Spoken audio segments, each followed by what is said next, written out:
Thank you for joining us. Today we're joined by Drs. Walensky and Fauci. I want to begin by providing an update on the progress of our accelerating vaccination program. We've now vaccinated 120 million Americans, including over 72 million who have been fully vaccinated. 46% of adults have had at least their first shot, and 28% of adults are now fully vaccinated across the U.S. We've made significant progress also in vaccinating Americans over the age of 65. 78% have now had at least their first shot. And by this time next week, all adults across the country will be eligible for their vaccine. This means that there has never been a better time than now for seniors and those eligible to get their shots. Make an appointment today, and if you have someone in your life, particularly a senior who has not gotten a shot yet, reach out and see what help they need. All this is happening because of the accelerated pace of the country's vaccination program. In the last 7 days alone, the U.S. has reported administering nearly 22 million shots. That's more than 8% of the adult population in a single week. While we're pleased with this pace, we are making even more doses available for administration. Over the last 3 weeks, we've sent out nearly 90 million total doses. Now, even with uneven supply from Johnson & Johnson, we are distributing vaccine supply to vaccinate well more than 3 million people per day. In fact, on Saturday, we reported 4.6 million shots, which is a record. We're administering shots at a record pace, and we're adding millions more each week, and we're continuing to work with states to ensure that each and every dose gets administered. And to provide even more capacity to administer all the vaccine supply we have, we are accelerating our efforts to put more vaccinators in the field and add more vaccination sites. So on this front, we're excited to announce today a new federally run mass vaccination site in Central Point, Oregon. On March 29, the president set a goal of adding at least a dozen new mass vaccination sites by April 19. Today, I can report that we are on track to meet the president's goal this week, ahead of schedule. And by next week, we will have opened a total of 36 mass vaccination sites with a combined capability of administering 124,000 shots per day. We're also increasing the number of pharmacies participating in the retail pharmacy program and working with community health centers to increase the number administering shots. The president set a goal on March 29 of expanding the pharmacy program to nearly 40,000 pharmacies participating by next Monday, April 19. Already, there are roughly 30,000 pharmacies in the program, and we're on track to have nearly 40,000 by Monday. And to date, we've deployed 8,500 federal personnel as vaccinators or to support vaccinations. This includes 4,400 active duty troops, and that number will grow to 6,000 active duty troops in the coming week. All of this work will help meet the president's goal of ensuring that at least 90% of Americans have a vaccine site within 5 miles of where they live by this coming Monday. At the same time, we're working with states to ensure that they are ordering the full amount available to them and efficiently distributing those vaccines to the places that need them. We want states to be ordering and administering shots as soon as doses are made available. From the start, we've been closely tracking the data on the state of the pandemic and vaccination effort in each state and territory. And in states like Michigan, where we are seeing troubling metrics, we are taking action by deploying resources in 4 critical areas: shots in arms, personnel, testing, and therapeutics. On shots in arms, we're working with states to accelerate the number of shots in arms. This means working with states, making sure that they're ordering up to their cap, using what they order efficiently, and utilizing best practices to meet the goals of speed and equity. On personnel, we've offered to surge federal personnel, including CDC response teams, to help with case investigations and contact tracing efforts, particularly for outbreaks in congregate settings. We've also sent more FEMA personnel to administer shots in arms across the state of Michigan. On testing, we're increasing the number of diagnostic tests sent to the state, assisting the state with setting up more testing sites, and helping pilot innovative approaches as part of the state's testing programs to monitor school sports. On therapeutics, we're prepared to send additional therapeutic capacity to the state as well. I want to close by reminding every American that we all need to do our part, and if we do, better days are ahead.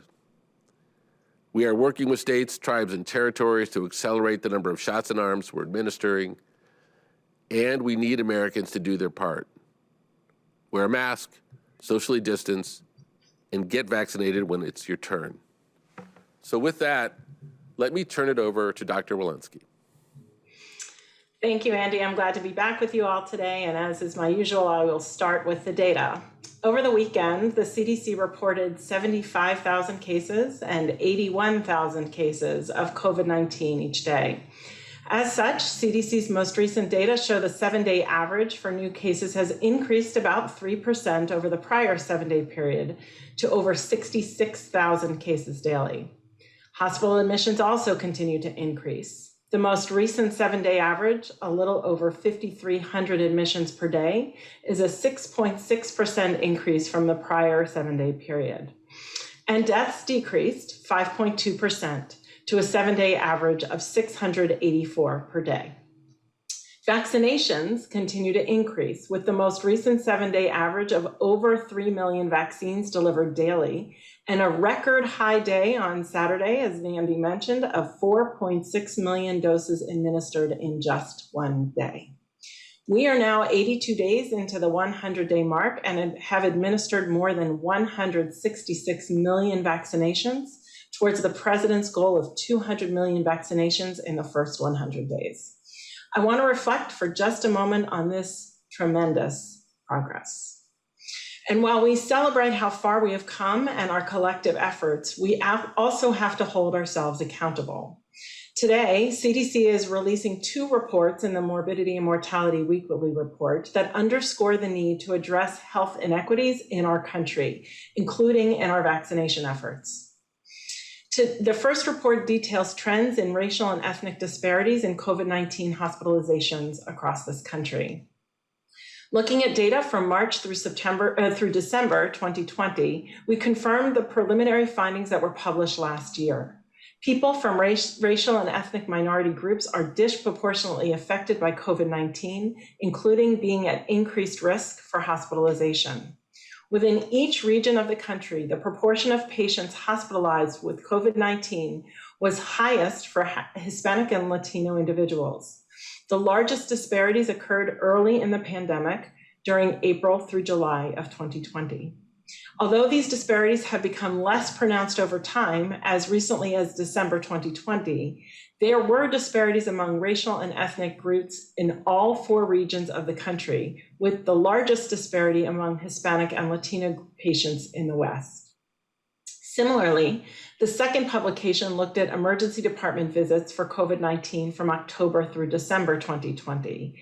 Data from 13 states show Hispanic and American Indian and Alaska Native individuals were 1.7 times more likely, and Black individuals 1.4 times more likely to seek care in emergency departments for COVID-19 related illness in comparison to white individuals. This information and the ongoing surveillance data we see daily from states across the country underscore the critical need and an important opportunity to address health equity as a core element in all of our public health efforts. These disparities were not caused by the pandemic, but they were certainly exacerbated by them.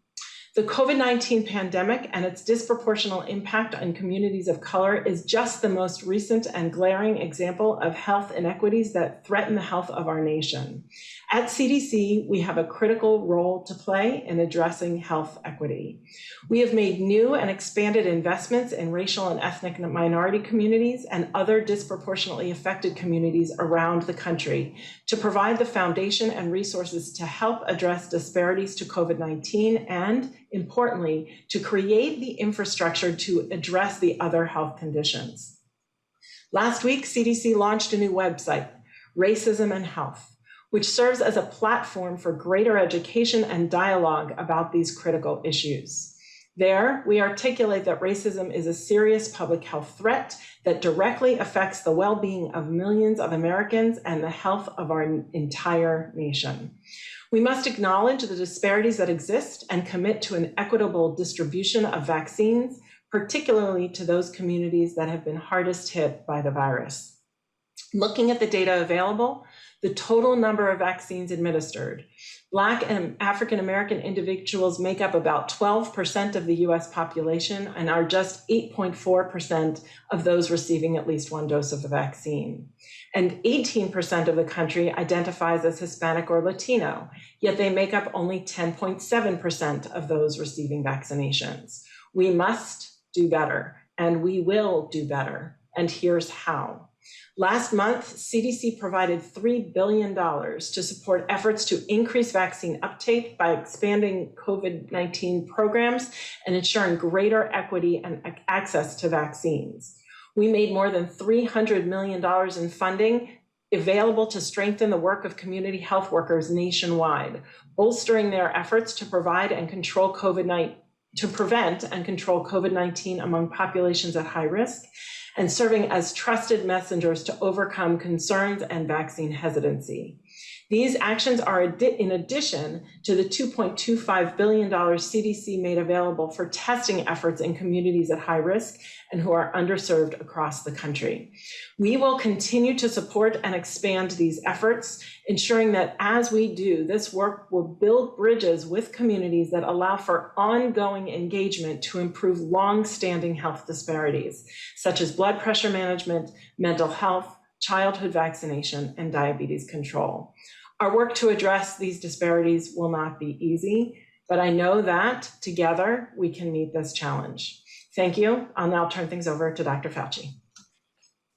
Thank you very much, Dr. Walensky. I'd like to spend a few minutes now talking about the concept of breakthrough infections. Could I have the first slide? I think it would be important to put this into perspective with some definitions. A breakthrough infection or a vaccine failure is when a person contracts an infection despite being vaccinated against it. We see this with all vaccines in clinical trials, and in the real world, no vaccine is 100% efficacious or effective, which means that you will always see breakthrough infections regardless of the efficacy of your vaccine. There's primary vaccine failure when the body actually doesn't mount an adequate immune response for a number of reasons. Could be immune status, health status, age, medications you're on, or something wrong with the vaccine, storage, delivery, composition. Secondary vaccine failure may occur when immunity fades over time. Now, a vaccine may fail also if a person is exposed to a new or a different strain or a variant. For example, influenza is the most common of this, which mutates rapidly and drifts genetically, generally from season to season. However, even if a vaccine fails to protect against infection, it often protects against serious disease. Next slide. If you look at these group of selected vaccines, take a look at the chickenpox through shingles, highly effective vaccines. If you look at influenza, even on a very good year, it's 40 to 60% effective. But let's drill down on that for a second. Next slide, because it really is important to COVID, which I'll get into in a moment. The benefits of the flu vaccine and the importance of partial protection. If you get vaccinated, no doubt you're less likely to get the flu. But even if you do get flu and get sick, vaccination can reduce the severity and duration of illness and could help get you out of trouble. If you get a little bit more granular on flu, the benefits of flu vaccination in a 2019-2020 season, despite a vaccine that was only 39% effective and only 52% of people actually got vaccinated, look at the health benefit that year. There were 7.5 million illnesses were prevented, 3.7 million medical visits, over 100,000 hospitalizations, and 6,300 flu deaths on a year where almost half people were not vaccinated with a not very effective vaccine. Next slide. So let's focus in really quickly on the clinical trials, namely the data we got from the phase 3 clinical trials of vaccines that ultimately developed an EUA. If you look at the vaccine group, with the number of breakthroughs over the number of vaccinations, and you see, or the number of breakthroughs, number of infections in the number of people, there are always breakthroughs, regardless of what the efficacy of the vaccine is. Next slide. If you then go into the real world, if we can have the next slide here, of real world effectiveness, again, if you look at fully vaccinated people versus unvaccinated people, obviously, given the relatively small numbers, thousands, hundreds, compared to the tens and tens and tens of millions of people who've been vaccinated, you will always see breakthrough. The critical issue is always look at the denominator. Look at what you are comparing it with. Next slide. I do want to mention one thing about a special group that we're obviously paying a lot of attention to, and those are people with organ transplants.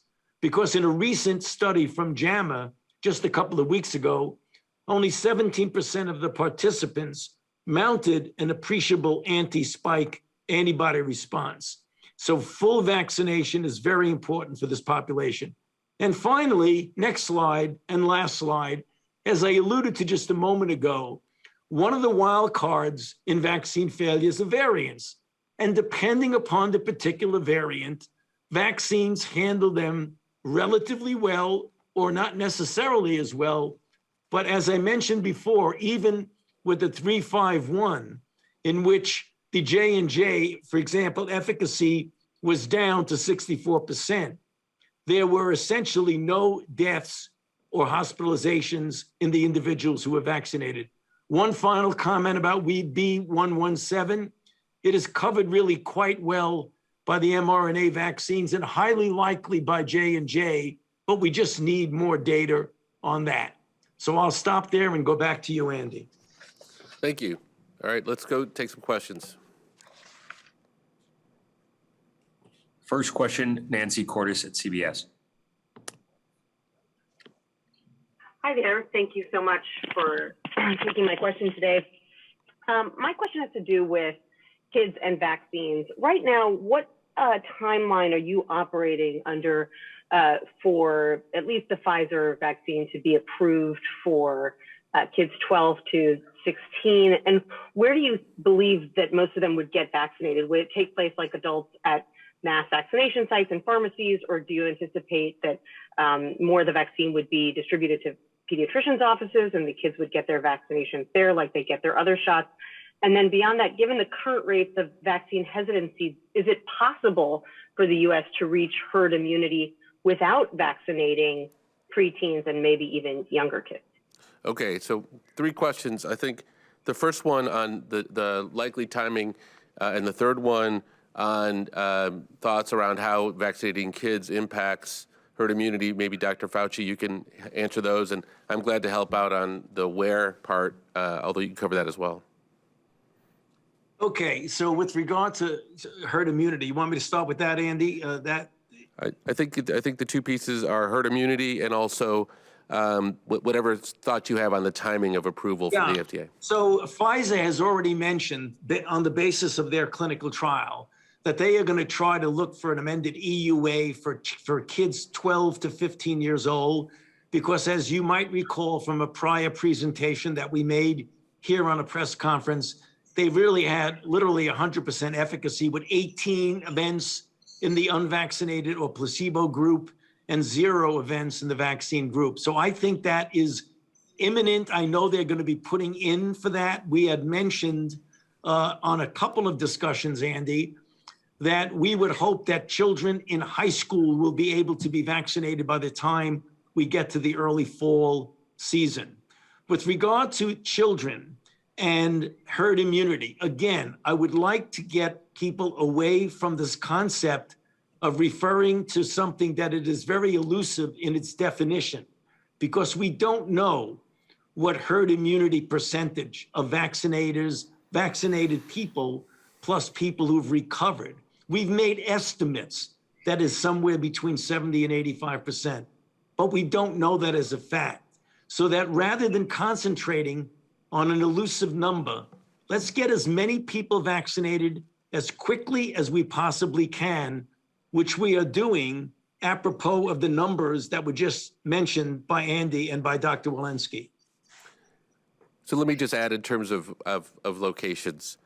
But before I do that, I would say we were all extremely encouraged, as I think parents around the country were, by the reporting of that information. And indeed, to Dr. Fauci's point of having this being able to be done by the fall, that's a very good sign. Obviously, we're going to await the FDA and their work, and then the CDC's follow-up recommendations. We have, over the last few months, created many places for adults to get vaccinated, including, as we talked about earlier, what will end up being over 40,000 pharmacies. And as a result, 95% of Americans will be living within, I should say 90% of Americans will be living within 5 miles of a place to get vaccinated. But as it relates to kids, there is a well-established route of vaccinations through the pediatrician's office. And Dr. Walensky, you may want to comment on that. You're welcome to comment on that. And that's an important both for teens and for younger kids, because it's an important point of trust for parents and teens. And there's also a process that for getting childhood vaccinations to pediatricians that's been well established. Anything you'd care to add, Dr. Walensky? No, I will just say that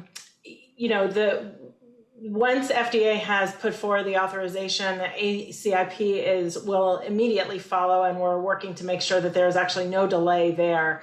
We also simultaneously have been working through figuring out what the best channels are for these adolescents. As you know, Andy, many of them and their parents would like to see these vaccines in pediatricians' offices, and we've actively been doing outreach with them to make sure that it's available in those settings. Great. Next question. Yamiche Alcindor with PBS. Hi, thanks so much for taking my question. 2 questions. The first is, there was this study that's being cited, an Israeli study that showed the vaccine variant out of South Africa, the B1351, was able to evade protection of some Pfizer vaccines. And I know, Dr. Fauci, you just said that there will be breakthroughs up 100% of the time. I just wonder if there's worry that this particular strain is breaking through more than others.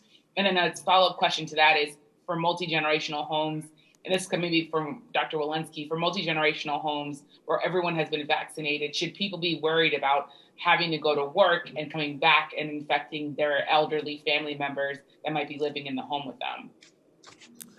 Okay. Dr. Fauci, you want to take the first question? Yeah, I'm glad you asked that question, because with all due respect to my so many Israeli friends, I think that reprint or preprint, as it were, was about as confusing as you possibly could be. The only thing that wasn't confusing about that was that you probably need 2 doses, the way we've been saying, absolutely, if you want to get protected and get greater protection, because you saw things shifted when you were 1 or 2 weeks beyond the second dose. So that's the first point. The second point is that I believe the misleading part about it is it made it seem like you were more likely to get the 351 if, in fact, you were vaccinated against the mRNA. That wasn't the case. If you were going to get infected with anything, you would get infected with the more difficult variant, which was 351. That doesn't mean you have a greater chance of getting it, because when you went out into the post-vaccination period, you were really quite well protected.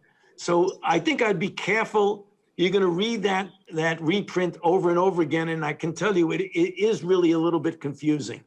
The only thing that isn't confusing is 2 doses are really good. Dr. Fauci, let me just to allow you to emphasize that. As you look at that preprint, if someone were to have the Pfizer vaccine, both doses, 2 weeks later, how did that line up as their protection against even this most evasive variant? Quite well, as a matter of fact. Quite well. Right. So it sounds that study was missing the headline. It had everything else, but it was missing the headline. There was a second question about multi-generational households, and I'm wondering, Amisha, if you might clarify that question. Is that in the context of variants, or is that just in the context of multi-generational households overall?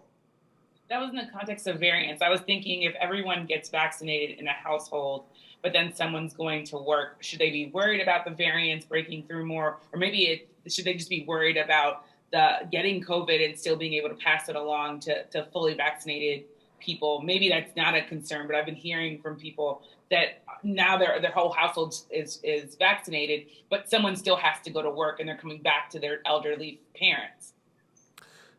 Well, yeah, I think either Dr. Walensky or Dr. Fauci are welcome to comment, particularly the notion that no vaccine is perfect, but B, with 2 doses and 2 weeks, there is very, very strong protection. But do you want to take a run at some of the elements of that? You know, go ahead, Michelle. I was just going to say, I would encourage people to continue, once they're vaccinated, to use all of the prevention measures that we've been talking about when they're outside their home, including masking and distancing and whatnot, and all of that should be active in the workplace. So assuming you take those prevention measures at home, in the office place and outside the home, I think you're very safe in the home. What we do know when these breakthrough infections do occur is they tend to occur with fewer symptoms, less virus, less transmissible virus. We're still learning about the transmissibility of this virus in the context of these breakthrough infections. But I would say use your prevention measures when you're outside the home, and I think you're okay when you're in the home. Anything to add, Dr. Fauci? Yeah, I'm glad you asked that question because, it leads to the answer that Dr. Walensky gave, which is the reason why we say when you are in the home, you have vaccinated people, or you have a child and a grandmother, grandfather, whoever it is, as long as they're in good shape, you don't have to wear a mask. But once you go out into that big bad world out there where there are a lot of infections going on, 80,000 new infections in one day, that there is an issue there that you've got to be careful with. And I think that your question just triggered the real reason why we say that all the time. Great. Next question. Carl O'Donnell at Reuters. Hi, and thanks for taking my question. I wanted to ask a little bit more about the situation with the Emergent facility for the J&J shots.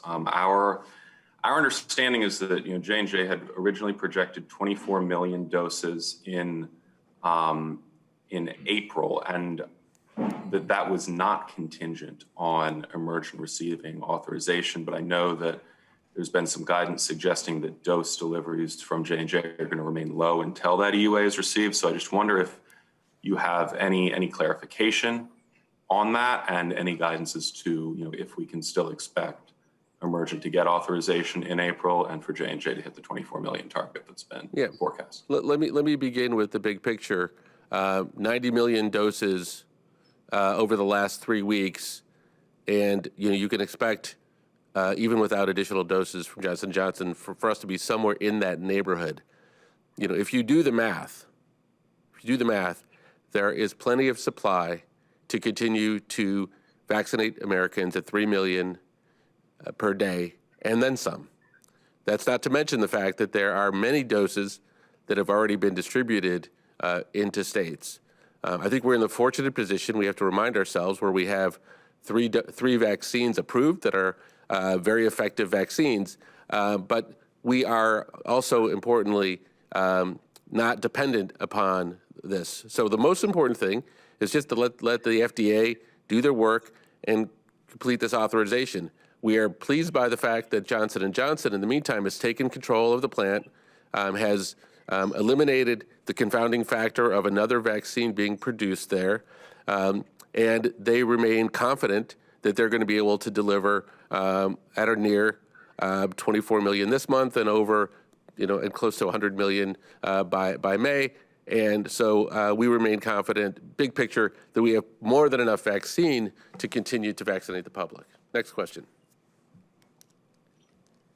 Go to Niels Lesniewski at CQ roll call.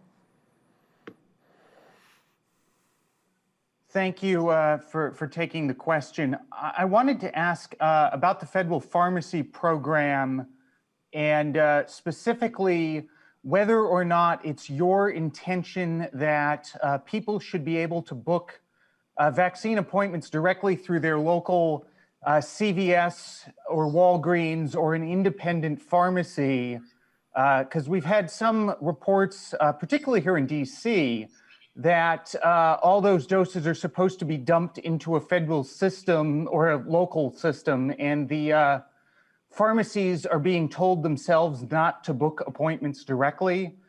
Is that the intent of the federal pharmacy program? Because it seems more difficult for people to get to their local pharmacy in those cases.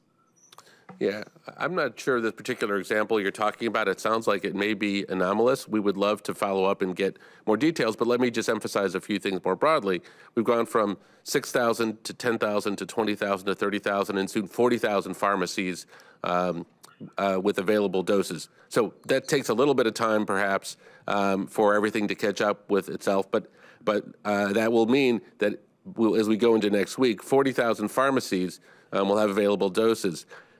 Most of the pharmacies, most certainly the major national ones, have availability to book appointments directly. That will continue to be the case. If that's not the case in some specific circumstances, we'll find out about that and see what we can do to correct that. Next question. Last question. Let's go to Heidi Prisbilla at NBC News. Oh, thank you. Vaccines, we understand, are not a panacea given crisis situation in Michigan right now, but some public health officials, including Dr. Gottlieb over the weekend, are saying that the administration probably should have surged vaccines to Michigan 2 weeks ago when the data started coming in. Can you address that? And what is the argument against doing this, as well as what specifically are you doing on monoclonal antibodies to the state? Thank you.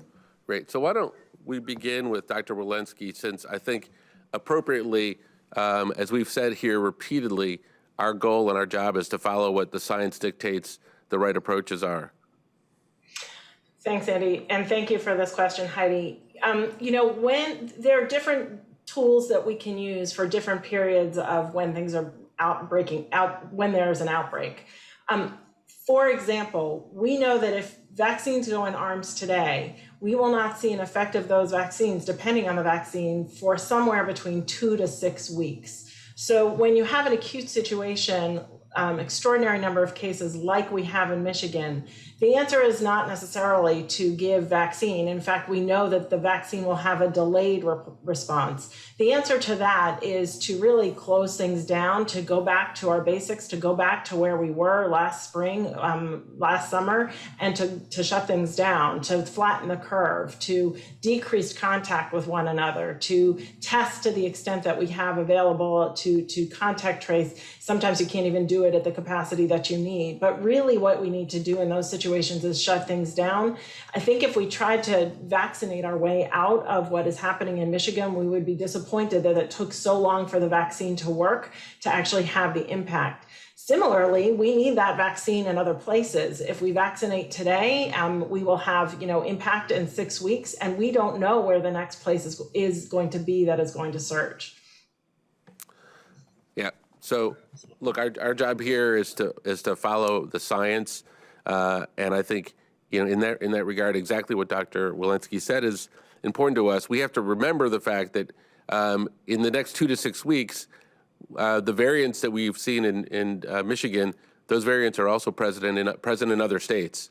So our ability to vaccinate people quickly in each of those states, rather than taking vaccines and shifting it to playing whack-a-mole isn't the strategy that public health leaders and scientists have laid out. There are other things that we can do. We have offered to surge monoclonal antibodies, testing.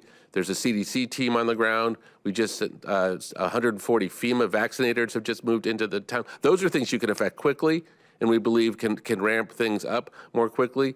We know there are appointments available in various parts of the state, and so that means that we have excess vaccine in some parts of the state. So we're going to help work with the state and any state, quite frankly, to help the rebalancing, which occurs in a situation like this as we pay attention around the country. So with that, I think we've taken our last question, and we look forward to being here and talking with you again on Wednesday. Thanks.